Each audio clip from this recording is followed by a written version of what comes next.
Let's go. Hello, everybody. Let's go. I'm going to share this live while we are introducing you to tonight's topic, which is really cool. So I'll let you do that, and I'm going to share this live. All right. Well, we're back. It's Monday, and we are talking. Welcome to the waiting room, right? That's what we're calling this. And we get to talk to all of those who are dating, single, engaged, ready to get married, and all of that good stuff, or you're just, trying to learn more about marriage. And so tonight, listen, last week was really good. We talked about a few great things, and we just hit on why do you even want to get married, right? We started answering some of those questions, and we got into some good topics. And tonight, we want to walk down the road, right? Yes. The dangerous, treacherous road of chemistry and compatibility. And we want to talk about the difference between the two.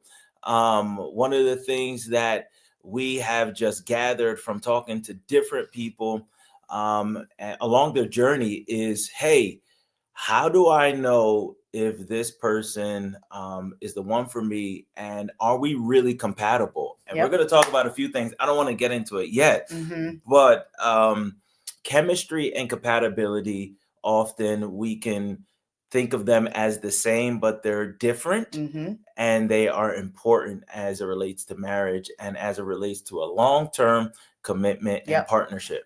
Well, I want to shout out before we get on those that have shouted us out. Tristan, good to see you on again. Kendra, good to see you. Jaslyn, good to see you as well. And Bree, I'm so glad that we have some folks that joined us last week that are on again this week. Hey, Akusha, good to see you as well. Listen, feel free to share this. One of the reasons why we did this on YouTube instead of in a Zoom room is that it's easy for you to also share this live with those who also need guidance and some tips and some tools on how to wait well. So this is our official topic for tonight. The difference between chemistry and compatibility. All right. So why don't you get started then, PJ?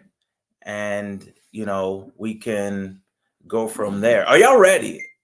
Put something in the comments. Are y'all ready to do this? I think it's going to be really, really good. Good to see you as well, Brittany. Monica, good to have you on, as well as you, Talisha.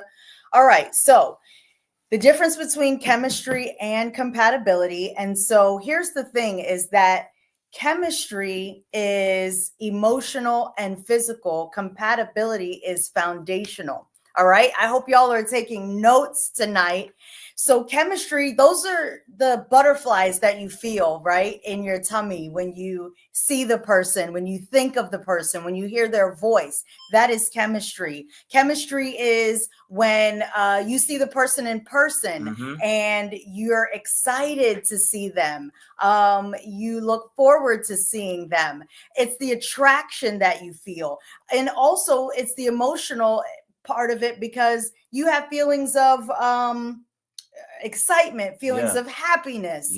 But then it has to go deeper than your chemistry, and you have to be compatible. Because here's the thing about chemistry: not every couple that has chemistry is actually compatible.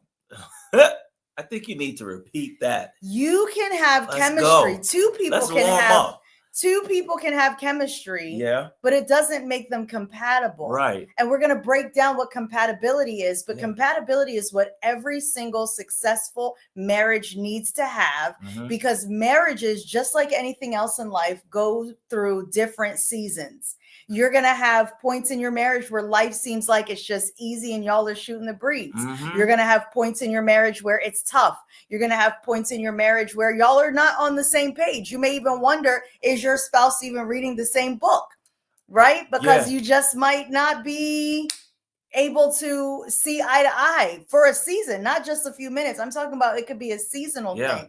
And so if you are only a couple, if you're only a husband and wife that has chemistry, but you are not compatible, you won't be able to withstand the tough times in life. Yeah. Because there's no real foundation. That's so good. The thing about chemistry, I don't know if you've ever experienced this, but if you're in the chat, let's engage. Hey, because Tiana and Xavier, good to see y'all. You know, have you ever gone on a date with someone or a few dates and it's off to an unbelievable start? Mm-hmm. And you have this chemistry, you have this vibe, the conversation is good. Yeah. Just the vibes are great. But all of a sudden it falls off the rails, right? The relationship goes in a different direction. Mm-hmm. And you're saying, what happened? Yeah. I thought we were clicking. I thought we had chemistry. And that's what we want to really establish, is that chemistry is in the short term. Yeah. A lot of things can filter into the idea of chemistry Mm-hmm. and give you the feeling that you're actually compatible with someone, right? Because you're at the same stage in life, or you're at the same economic status, right? Mm-hmm. And you have these this magnetic force where you're really connecting. Mm-hmm. But it's only seasonal. It's seasonal. And so you have to watch out for chemistry, because it'll make you feel like you're actually compatible with this person. And so that's why this first point is important, because your emotions will get in the way. Yep. And then all of a sudden you'll feel like, oh, we got something going on. Mm-hmm. No, that's just your heart palpitations. That's just your blood flowing.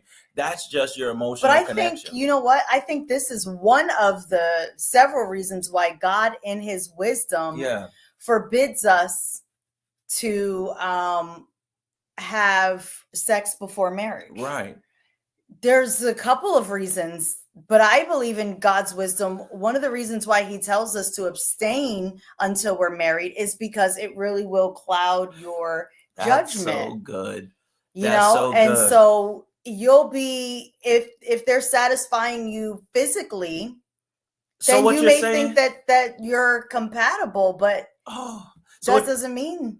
Yeah. So what you're saying, PJ, is that you can have even physical chemistry if you don't do it the Bible way and you have sex with the person. Mm-hmm. And that could lead you to believe that you're actually compatible in the long term. Mm-hmm. And just because you're compatible in the bed doesn't mean that you're compatible for the long haul. Yep. Absolutely. What do y'all have to say about that?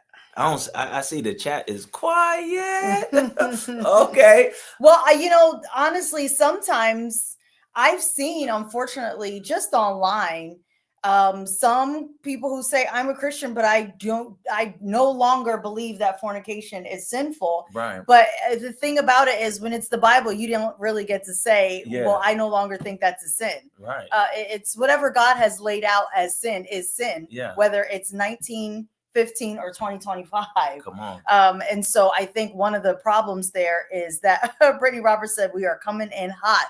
Listen, Brittany, we want to give y'all the real deal, because we were like, Tristan said, it's like opening chips backwards. We don't want. That is funny. Just the bottom falling out. Right.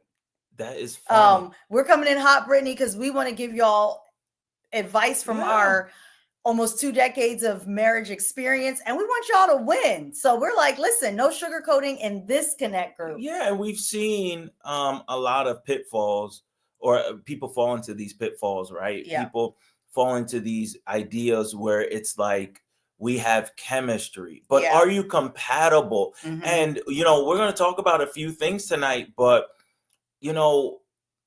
I don't even want to go there yet, but you can be a Christian. I guess I'll go there.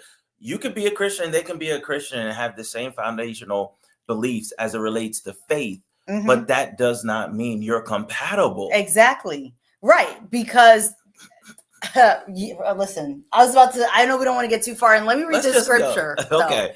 The Bible does say, can two walk together unless they are agreed? Yeah. Which leads us into the point you just made about just because somebody is saved and a Christian doesn't even mean that you are compatible with them. Yeah. And that is so true, because There's also some beliefs out there. We've listened to a lot. We've read a lot as it relates to marital relationships and doing it God's way. And we've heard some Christians also say that they believe that you can be compatible with multiple people in your lifetime or at one time. Yeah. We personally don't adhere to that school of thought. It's not a heaven or hell issue though, so we don't try to argue people down, but we don't believe in that school of thought. We believe that when you are called to be married, God has that one person for you. Now, can I say one person for your whole life? Well, I know people who have been widowed and have gotten remarried. So in their lifetime, there was two people. Yeah. But I'm saying at a time, we believe there's one person at a time that you are called to. And just because they are a Christian doesn't mean that they are compatible. I think some of our forefathers ran into snags because some of our forefathers, at least the background we're coming from, your pastor would say, you know what, I think you should marry this person in the church, that person in the church, because they felt like if they're both saved, they should be able to work it out. But they may have two totally different perspectives on how to rear children, different perspectives on how to manage money. I remember a single young lady, y'all, that I had the opportunity to speak with, and she ended up breaking it off with a guy she was dating. She didn't want it to get too far in. They're both saved. She said he's actually a nice guy, but she said she broke it off because she believed they were incompatible, and the reason was because she just wants more out of life than he does. Yeah. So she's a go-getter. She does very well in her career. She wants to travel. This young man said he feels like he really just wants to serve God and kind of stay home. He's like, I don't want to travel. Coast into heaven. He's like, I don't really want to travel like that. So if we get married, I probably would want you to not take all these trips. Yeah. He said, hey, I want to do well enough, but I don't feel the need to get to like the top of my career. And she felt like this kind of guy is going to hold me back, even though he's nice and even though he's saved. These are the major things that matter. They are the major things. It's so important. And so we want to run down. Let's go to point number 2. Okay.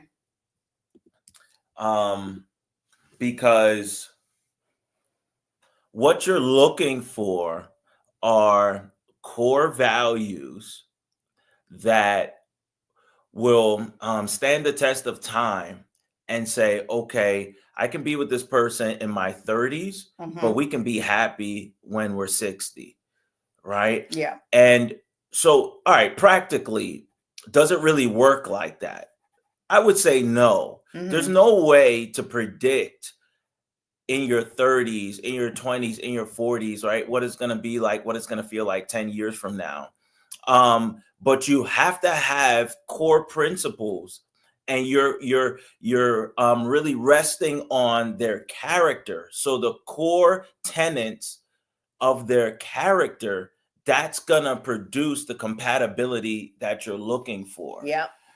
And there's this idea, PJ, that opposites attract. So what you're not looking for necessarily the same, right? You're looking. I heard someone say that the two should become one, not the same, right? The Bible says that the two should be one, not the same. So you're not trying to find someone that if you like to stay home, they have to stay home too. Yeah. No, they like to take trips, but that doesn't mean you're incompatible. Right. And that I think that's where people get tripped up sometimes, PJ, because, I can see people right now.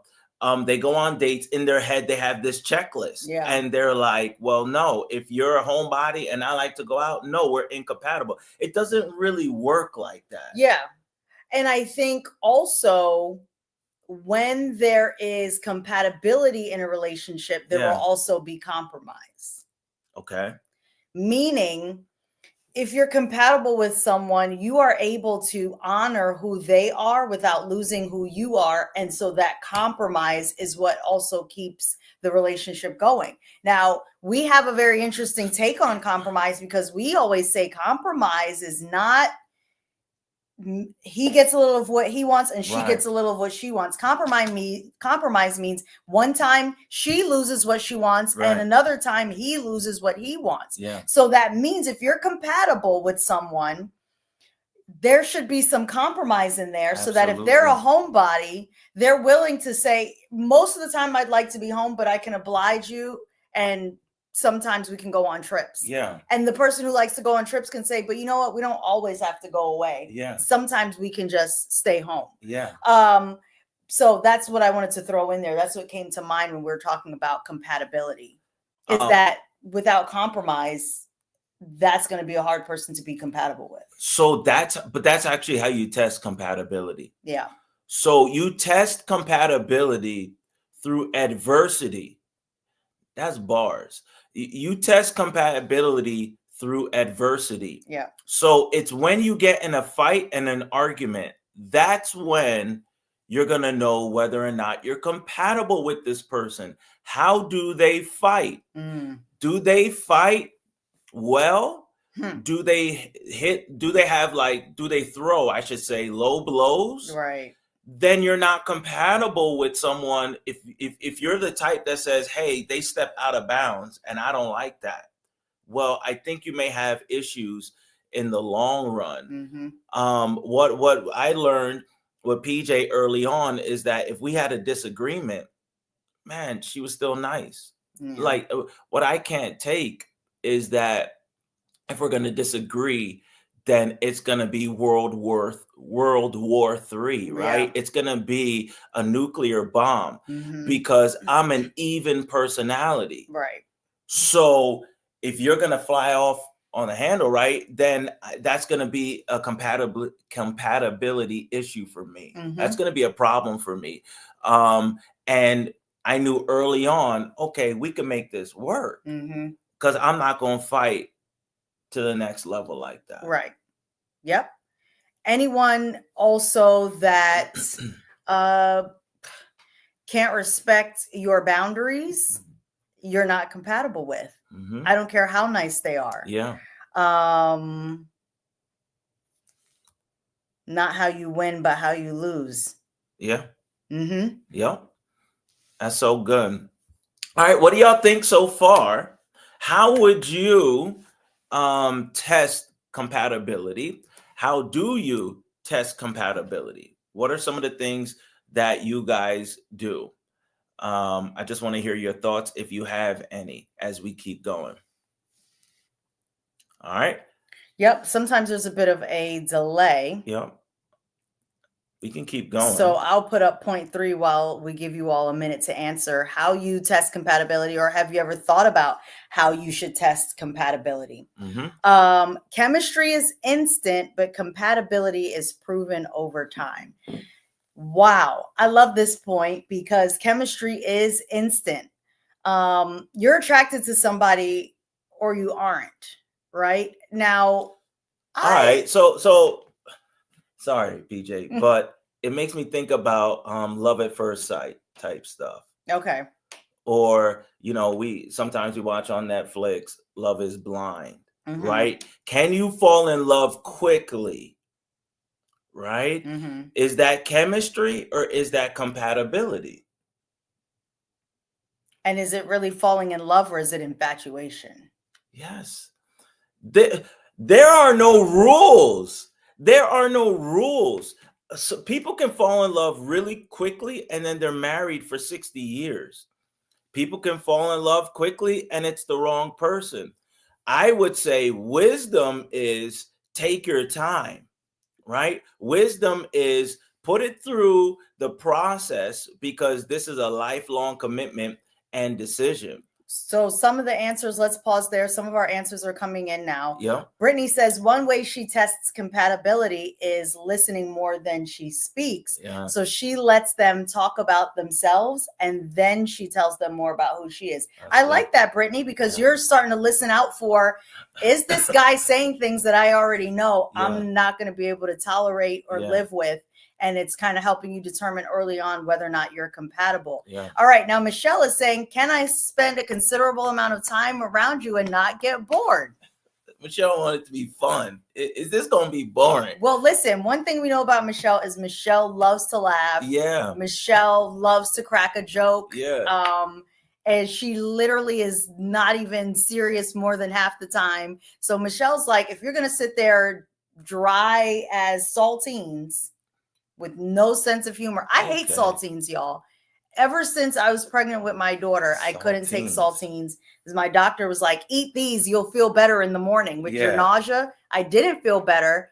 It made me feel worse. And ever since then, I still have an aversion to saltine crackers. I can eat crackers, but saltines specifically, I'm like, please take those off the market. I don't know which one of y'all is keeping saltines in business because it's not me. All right. Compatibility and faith, Tiana says, means you align in purpose. Now, see, that is so good and so true. So, but PJ, right? When we got married, you didn't want to marry a pastor or a preacher. When we first started dating, I wasn't in the ministry. No, but you ended up accepting the call before we got married. Right. But at that time, I was too deep in. Correct. So I just... Correct. God will mess you up. Like, God will flip it on you. You marry someone and you'll say, okay, here's how it's going to go. Yeah. And then all of a sudden, they change their career. All of a sudden, an opportunity opens up in Budapest, right? And all of a sudden, you take the whole family off to Budapest. And it's like, where did that come from? Budapest is a little... It's like, where did that come from? So God will flip it on you, and you think that, hey, our purposes are here, and then all of a sudden they change. Yeah. But that's what marriage is. So, marriage is so much work. You're going to have to say, we're no longer in this position. Yeah. And now it's changed. How do we recalibrate, grow together, and continue to make it work? Absolutely. And ultimately, God knew that we were aligned in purpose. I just had grown up as a PK. I had a great household, but just seeing all of what my parents went through as pastors, I was like, hey, God, guess what? I'm not doing that. And I felt like God just had a good laugh that day because look at me now. Yeah. All right. Jaslyn says, the smallest thing I do to test compatibility is, does he pray over the food we eat or how the conversation changes when I talk about church? That's good. Jaslyn, that's a good one. Jaslyn's like, listen, Jaslyn, I love prayer. So if he can't even pray over his food, she's like, red flag. Absolutely, girl. Come on. And how does the conversation change when you talk about church? All right, here's another one. The best way I can judge is by how much time we spend in different situations. The more we get to know each other, the more it'll show if we're really compatible. That's actually true. This is exactly why we say that chemistry is instant, but compatibility takes time, because you do have to see them in different situations. If you only get a chance to see them in situations where they're getting their way or they're happy, you're actually not really getting a chance to test their character. Yeah. You kind of need to see what happens when they're not getting their way. Yeah. How do they react just in traffic? How do they react? That is good. Because now that is good, because traffic will get you. Traffic will get you. Like, you know how to determine whether or not somebody will cuss? Put them in traffic. Wow. Okay. Put them in traffic. That's how you know. Traffic. I also want to see, how do they treat their family members? They say you can tell a lot about a guy by how he treats his mom. I don't think that's cliche, to be honest. No, that's true. Because you treat your mom really, really well. Yeah. I noticed early on how he talks to his dad is not the same. Now his dad is a type A Jamaican man. Right. So, he's not, his dad is. Nah, we're going to go hard. Right. And even how you talk to your sister, you don't disrespect her, but it's still not the way you, but I could always tell y'all when we were dating, if he got a phone call when we were together, I always knew when it was his mom, even if he didn't say mom, because his tone of voice, like if it was his dad, it was always like, hello, what's up? It was just always hard, right? Yeah. With your sister, it would always more so be like, why are you calling me, tone of voice? Right. It would be like, hello. Yeah. But with his mom, he would always say hi or hello, but it was his tone of voice that I was Come like, on. I think that's his mom. And sure enough, it would be his mom. To this day, he's got just, and he's not even a mama's boy, but Right. just the care he has for his mom, she's just different than even his sister. And so I was like, okay, I'm going to be in good hands. That's good. Akusha says they're compatible if they can have deep conversations about life and not just the hard stuff, but anything. Yeah. All right. And then conversations about future experiences and boundaries can reveal. Yep. That too. Absolutely. So this, before we go to the next point, can we just tell them, PJ, how important it is that what y'all need to be looking for in terms of compatibility? Michelle was kind of there in the environment, in the vicinity of what I'm about to say. Like, you're looking for your best friend, right? So when Michelle said, hey, I don't want to be bored, your spouse has to be your best friend for it to work. Absolutely. And I'm not talking about couples that are married on paper. They live in the same house, but they're not really doing life together. That's not what we're going for. Right. But when God puts two people together, like, that has to be your best friend. If you don't want to hang out with them, then why are you marrying them? Yeah, that's true. And we minimize how important it is that they have to be your best friend, because you have to trust them the most. You have to tell them your deepest, darkest secrets. Yeah. For it to work, they have to be your best friend. You have to vacation and get, like, it can't always be a girls' trip. Right. If you're married, it doesn't mean no more girls' trip. But if you're only taking girls' trips, I have a ton of questions for you. Why can you never go on vacation with your spouse? You don't want to be around them that much. That's not a good thing. And not only so here's the thing. We do not believe in, as a woman, you have a male best friend outside of your husband. Let's go. And as a husband, you have a female best friend outside of your wife. Let's go. If you are single and you're a lady and you have a really close guy friend, but it's just platonic and it's just never going to go anywhere, when you start dating and when it gets serious and when you know you have found the one, he absolutely better take a back seat in your life, or it will absolutely cause a problem. What is this like? This is my work husband. What is a work husband? What is a work wife? No. Because work husbands actually don't work. And work wives don't work if you want a successful marriage. There should be nobody else in your life, especially of the opposite gender, that you're telling things that you're like, well, I just talked to John because I just can't always tell Luke how I'm feeling. Well, why does John, who you're not in covenant with, get to know all of the things about you? But why Luke are they can't apostles' names? Luke and John. Probably because I was watching The Chosen today. Wow. No, but that is so good about these friends, because if you are that cool with someone of the opposite sex, like, marry them. If they're available, why aren't you marrying them? Because best friends make the best spouses. Well, Xavier says my best friend and my future wife are very different. Okay.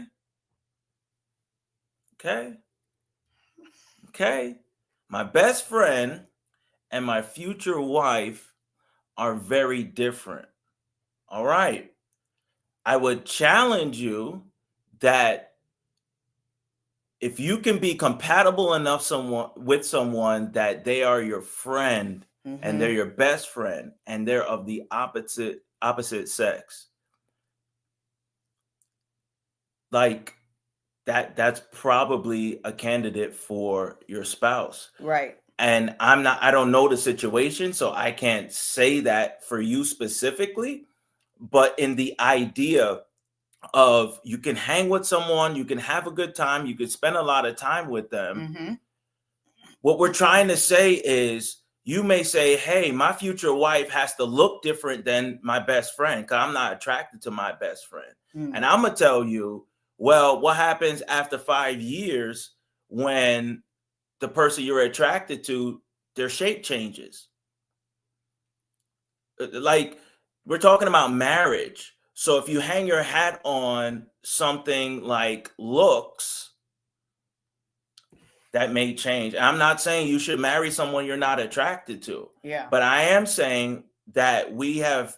Oh, he said I should say my best friend is a guy. Oh. Now, see, you didn't have us out here, Xavier, writing a whole essay because we're thinking you're saying not that your best friend is a guy after that dissertation. And I'm trying to get out of hot water because I'm trying to say something and not say something at the same time. Now, listen, if you're a female, you have a female best friend, then that obviously doesn't apply here. If you're a guy and your best friend is a guy, that doesn't even apply. Well, it's okay. It's okay. We didn't understand because you were making me nervous when you were like, funny. I have a best friend and I'm still gonna have a future wife. I was like, well, hold on a second. Listen, that is funny. People are rolling. I know people are dying right now. That is hilarious. Right. All right. So scratch what I said. That chuckle I had earlier, Xavier, that was nervous laugh. I just because I was like, uh-oh. Well, I guess all of what I said, that's for somebody that has a best friend of the opposite sex and you're looking over the fence. And I'm like, mm-hmm. All right. Okay. Let's go. Point 3. Or did we do 3? Well, yeah, this was like a long spiel. Scripture. Yeah. All right. Point 4 is chemistry is about feelings. Compatibility is about values and purpose. Feelings. It's the feelings. Chemistry is about feelings, and you need chemistry, though. So please hear what we're saying. We're not saying in a marriage that chemistry is not needed. You actually need chemistry in a marriage. But your compatibility is about your values and your purpose. So your compatibility, how do you feel about your values? Meaning, how do you all value faith in God? Mm-hmm. I personally still hold to the Bible, and I believe that while you can be unequally yoked with someone who is a Christian and who is also saved, you're definitely unequally yoked with someone who is coming from a different faith. Yeah. I don't see how you can be a Christ follower and you're going to be out here marrying a Hindu or a Muslim or an atheist because guess what? Your values on faith are going to be totally different. And how are you going to be compatible? I know some people have said, oh, I've been able to make it work. But usually it causes strain, especially if children start to become part of the picture. Yeah, because how you raise your children, regardless of what faith you have, it's going to be rooted in faith. And then also, to me, it's going to be a shallow Christian walk if you're going to accommodate someone else's faith and they are your spouse, right? Because you have to walk with them in life so close. Mm-hmm. It's going to be shallow. And so Paul talks about this, right? Yep. So Paul talks about an unbeliever and a believer being married. And he says, hey, if you're a believer and you marry a believer, but they become an unbeliever, right? Paul says, let them coexist. Let them stay married. Yeah. They shouldn't get a divorce. Mm-hmm. Why? The unbeliever is blessed by the believer. Right. So Paul says, let them stay, because marriage is so many things, mm-hmm. right? So to break up a marriage because you have a spouse who strayed away from the faith, you pray for that spouse. Yeah. You cover that spouse. There's so many things there. You have kids, or even if you don't have kids, there's so much invested there. Mm-hmm. Why would you let that person go? Right. Just over that? Mm-hmm. No, be a brother, sister in Christ. Try and get them back to Christ, mm-hmm. right? So Paul talks about that. But what we're saying is, if you have an opportunity to make a decision before you get married, we're going to say, hey, err on the side of caution and don't get into that situation. And the enemy's also slick, man. Yeah. He'll turn your heart away from God through the person you love. Like, this is somebody you love. Mm-hmm. This is someone you care about. So if they keep begging you to do something, like, all right, you may actually acquiesce. I was talking about Samson yesterday. Yeah. He loved Delilah so much. She was begging him, begging him, begging him. He was like, all right, fine, just to make you happy. Mm-hmm. And it could be a problem. Well, I remember when we were getting married, our wedding photographer is Jewish, and he said that his wife had converted to Judaism for him, but then we found out a couple years after our wedding that they got divorced. And I just thought that was unfortunate, because she really wasn't born or raised Jewish, and I think more than she believed in Judaism, she just wanted to marry him. And so unfortunately, they ended up in a divorce, got a divorce. And so now what does she have? She doesn't have her marriage. And I don't even know if she had her faith at the end of it either. Yeah. And then also, compatibility is about your purpose. So you have to value the same things. Valuing the same things doesn't mean that you agree on every single thing. So let's take, for example, we're not getting into politics tonight at all, but let's talk about politics, for example, because my husband and I have had elections where we have voted totally different. Yeah. But here's where the value was. The value is we both believed it was our duty to do our research, to pray, and to vote. Right. But we didn't always agree on which candidate the other person should vote for. Right. So that's what I mean, is the bigger picture. Do you have a spouse who believes that, let's talk about prayer is not essential. We're not saying your spouse has to pray as long as you pray. Maybe you pray 2 hours, 3 hours a day, and you break it up, and they pray 30 minutes. Does that mean you absolutely can't marry them? That doesn't mean you can't marry them, but do they value? What are their values on prayer? What are their values on family? Because some people feel like we got to see our family every other weekend. Some people feel like we got to see family once a year.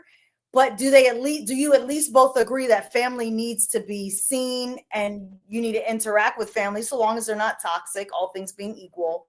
And then you can always meet in the middle with how you conduct that. So Xavier has a question for us. He says, me and my girlfriend have slightly different values. Will that be a problem? Yeah. It depends on what the values are. Correct. It depends on what the values are. Yep. And there are no hard and fast rules. Like, if there was a handbook for this, somebody would have already written it. Mm-hmm. But because people come in all different shapes and sizes, and we're all different, our fingerprints are different, then we can't say, all right, this worked for Mark and Jen, so this is the way you have to do it. Yeah. But the only thing we could do is offer some wisdom and say, if the value means a lot to you, then that's something you have to consider. Yeah. And out of this talk tonight, I just want everybody to realize how important it is to be flexible. That's good. It's not going to be perfect. Yeah. So if they vote differently than you, is that something you're willing to concede on and say, yo, we can still do life. Right. We can still have fun. We can still raise these kids. And you're a Democrat and I'm a Republican. I'm a Republican. You're a Democrat. Like, we can still do this. That's a flexible person. Yeah. The person that's inflexible and says she has to vote the way that I vote. Well, good luck getting married and good luck staying married. Well, we saw that play out on a show that we were watching on TV. Yeah. The guy has a problem with military because he says in his country, like the U.S. military really came in and occupied and did his country dirty. So he just doesn't believe in military like in any country. Yeah. And the girl that he said he had fallen in love with actually was a vet. Yeah. And she was like, if I had to ever go back and become active duty to save my country, I would do that. And he was like, well, I don't know if we can get married, because I don't believe that any country should have a military and you're in the military. I was like, first of all, I don't know what world you live in that a country should not have a military. Yeah. I mean, what in the anarchy are we talking about here? What in the anarchy? Like, I don't understand. But you don't want any military. You probably don't want any government. You just want people to just be able to do what they want to do. Lawless society. You're right. But then you and I both felt he missed out on a good girl. You and I both felt that other things that at least across the screen seem to make them compatible. We were like, bro, you really can't get past that. It's not like she's out here disrespecting you because she's reckless with her mouth. It's not like she's disrespecting your family. It's not like she's got secrets and she's not telling you about those secrets and you're having to find out from the streets. She is being so open, honest, and transparent, but because the military did your country dirty back in your country's history, now you're like, if you're military personnel, I can't even be your friend, let alone. Yeah. So that's what we mean. Like, we don't feel like that was a big enough, but for him, that was a big enough value. So I think, Xavier, you would have to find out, or you would have to do some thinking about, okay, how deep is our difference in values, right? If it's something like she believes you should keep the Sabbath and go to church on Saturday, and you're like, there's nothing wrong with going to church on Sunday. I personally don't think that's a big enough deal to lose a great person if you all can work out how you're going to attend. And that may seem like an extreme example, but for some people, those become issues of points of contention. And I think it just takes a lot of thinking and discussion. But I think you're going to be the best one to answer it based on what the values are. Yeah, it really depends on how much you believe in those values. Akusha says, how do you explain to someone that you and them are not compatible due to religion? How would you guys suggest explaining to someone not in the faith, like they are Muslim? Well, Akusha, I think you just have to stand on what you believe. Meaning, I know in the Muslim faith, a lot of Muslims, well, not a lot, generally speaking, Muslim men are allowed to marry Christian women, but it's just that Muslim women cannot marry Christian men. And I heard from an imam, and they said the thought process behind that is actually the fact that they believe that because a man leads the household, perhaps at some point he can have the wife become a Muslim, but a Muslim woman can't marry a Christian man because since a man leads the home, they don't want her to become a Christian. So they may not understand. It could be hard for them to understand. Some people also were just not raised to believe that interfaith marriages are problematic. So I think the best way to explain is just to say, hey, my conviction is if you don't even believe that Jesus is Lord, we cannot date, because that is my conviction. That is the belief that I hold. But I think trying to get them to see it, they may not see it based on their background and their own personal views. Absolutely. And, you know, if you're sold out for Jesus, which I know you are, Akusha, then it's going to be tough with someone that doesn't even believe in Jesus. Like, you got to at least start and say, hey, if they believe in Jesus, we got a starting point. If they don't, then it's a no-go. And you just, so I would just advise you to be straightforward. You don't have to be mean, right? But just be straightforward so it's clear. You know, nobody wants to be out here wasting time. And if you can just be clear, then you'll be able to move forward. And don't date someone praying that you can make them a Christian. Like, come on, y'all. Come on, y'all. That's also a trick of the enemy. But also, why do we not put enough, like, I think I'll say like this. Why don't we put respect on God's name? Like, put respect on his name. If he's God and he loves you like that, then why wouldn't you just in a quick moment of prayer say, hey, God, I don't want to have to go through trying to convert someone. I don't think that's for me. Can you open an opportunity for me where I don't have to go through that? Why wouldn't he answer that prayer? Like, why aren't we praying prayers that are that specific and say, God, if you're going to bless me with someone, don't make it difficult where I have to convert them. Is that all you have for me? I love you. Can you hook me up with someone that at least believes in Jesus and we'll go from there?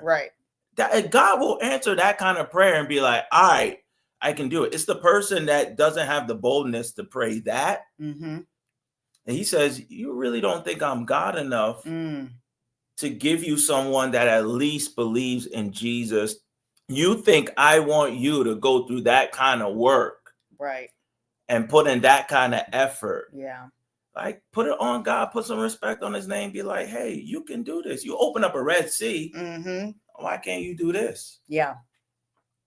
So I think the overarching theme tonight and the overarching takeaway is, when you are out here dating, you want to have chemistry, you should have chemistry, but chemistry cannot override your compatibility. Yeah. And one of the ways that you test your compatibility is through time.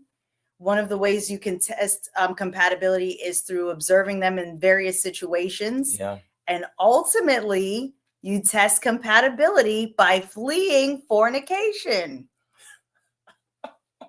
I don't know why he's laughing as if it's not in the word of God, but we're all adults here. So listen. One thing that Link Church knows about me, some of y'all haven't been to Link. One thing Link Church knows about me and they say about me is that PJ is straight, no chaser. You know why? I just want everybody to win, and I know the way to win is to do it God's way. That's all it is. I'm really passionate about the things of God, and I'm really passionate about people resisting the devil so that he can flee. You can't ask the devil to flee and you keep entertaining him. Nope. So I think this has been good, right? And I hope that we brought some things to the surface and helped in the best way that we could, right? Because this is going to be important as you continue to pursue the spouse that God has for you and work through different things. I think we just got to get down to some core things, and it'll make a difference. PJ, we got married so young. Yeah. And we were really, really young. I was 24. You were 22, just turned 22. And there's no way we could predict that we would be here. Mm-hmm. I think we just looked at the core of the person and said, this is a good person that I can build with.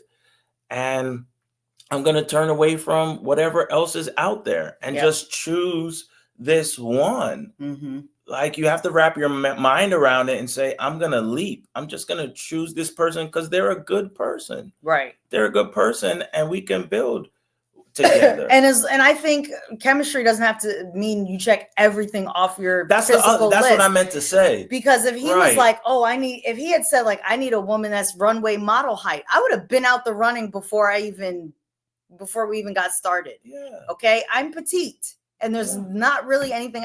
That's a characteristic that I cannot change. Because trust me, if I could be and I don't even want to be tall, but if I could be just a little bit taller, I would have been. Y'all think that I'm staying 5 feet because there's something I can do about it? No, there's nothing I can do about it. When I take my stilettos off, I am 5 feet tall. Now, the last time I went to the doctor, they were like, you're actually 5 foot half an inch. Right. Give me that extra. And he was like, you need to start rounding up and telling people you're 5'1". But listen, you need to round up. I just leave it at 5 feet, but I appreciate it. Or go to the chiropractor. They give you like half an inch when they stretch you out. Okay. Do something. That's an option too, guys. So new year, new me. I'm about to be 5'1" out here. They're just not going to check every box. Like that's just not realistic. So, we just got a comment coming in here. Okay, so we have 2 questions. Miss A says, I was recently watching a Christian dating show on YouTube, and this was the question. If you are walking in abstinence and meet a believer who is open to changing, should you reject immediately? If you're walking in abstinence and meet a believer who is open to changing,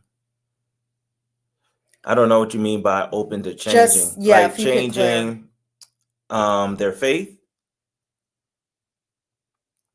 So if you meet someone, right, and they are open to, let's say they're not a Christian, right, and they started reading their Bible or whatever, and they're open to it, I wouldn't say you close that door, but I would say you have to proceed with caution. There's ways to do this, right?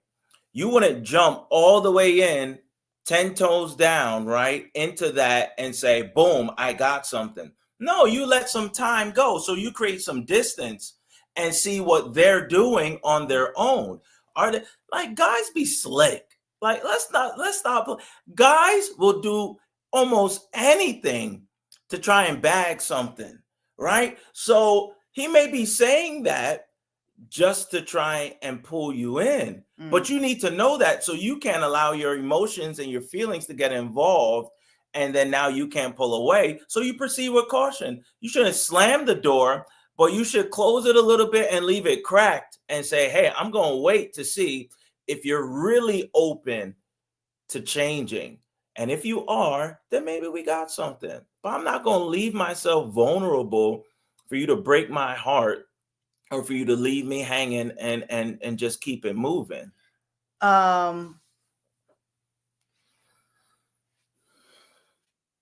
Okay, so you're saying that someone was dibbling and dabbling in the area of purity without conviction, and the hosts of the show were claiming that if you reject them, it makes you judgmental. I also think it depends on what that person knows they can handle. If they know that they really want to be abstinent and they cannot be with someone who is shaky on abstinence, I don't think it's judgmental to say, I'm going to close the door here. Because if that person is upfront and saying, listen, you want to be abstinent, but I'm not sure I'm there yet. And if that person who's abstinent says, well, I have to close the door here, I think that person also may be strong to say, well, listen, I know what my standards are, and I don't want to also become shaky in that area. Right. So it's not that the person's being judgmental. They may already know they do not have the strength to date somebody who's not on that same page. And it takes two to tango. Yep. So if you're a vault, then there's no way he can get in.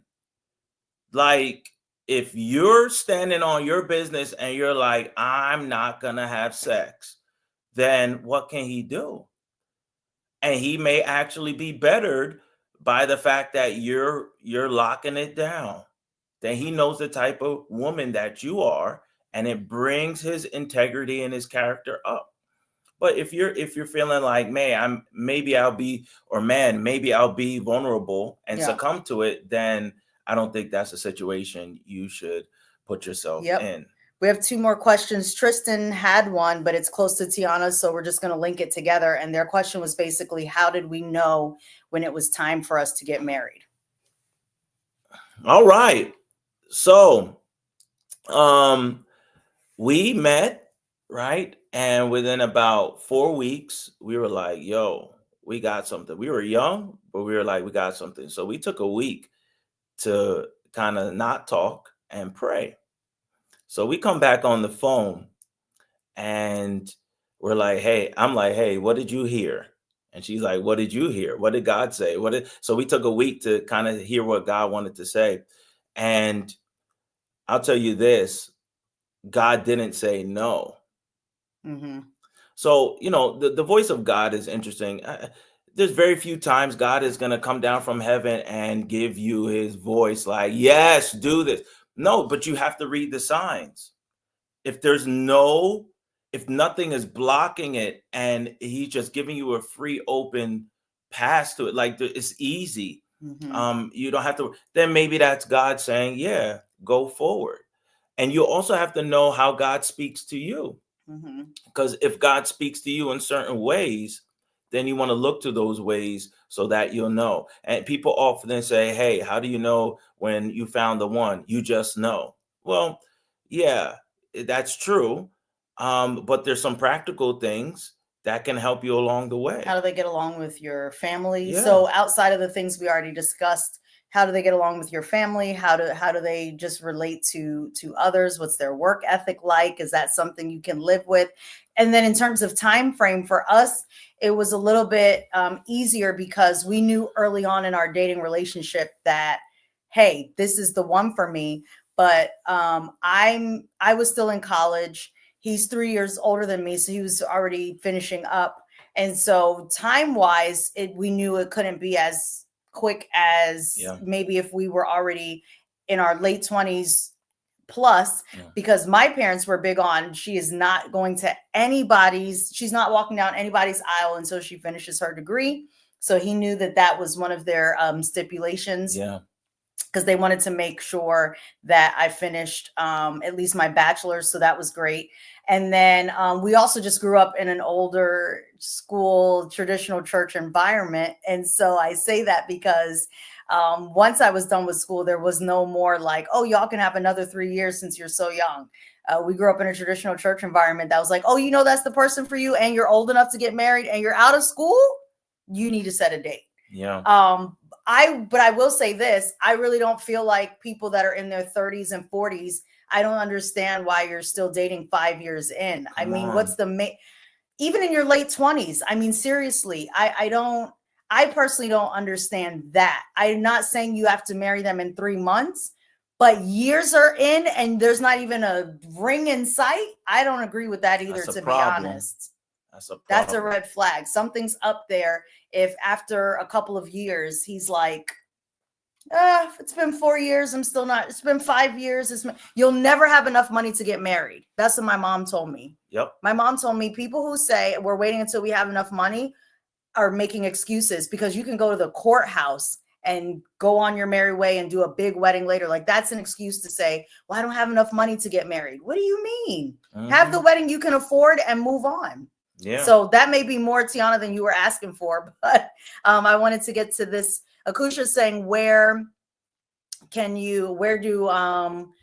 you meet guys these days if you're trying to be in the holy streets? So church can be a place, but I mean, that's, Akusha, this is going to sound bad, but I haven't dated in so long. I don't know, because I met my husband at church. Nah, church ain't the spot. Okay, well. Church ain't the spot. It was for me, because like Pastor told the church yesterday, the only club I've ever been to is Sam's Club. So yeah, church ain't the spot.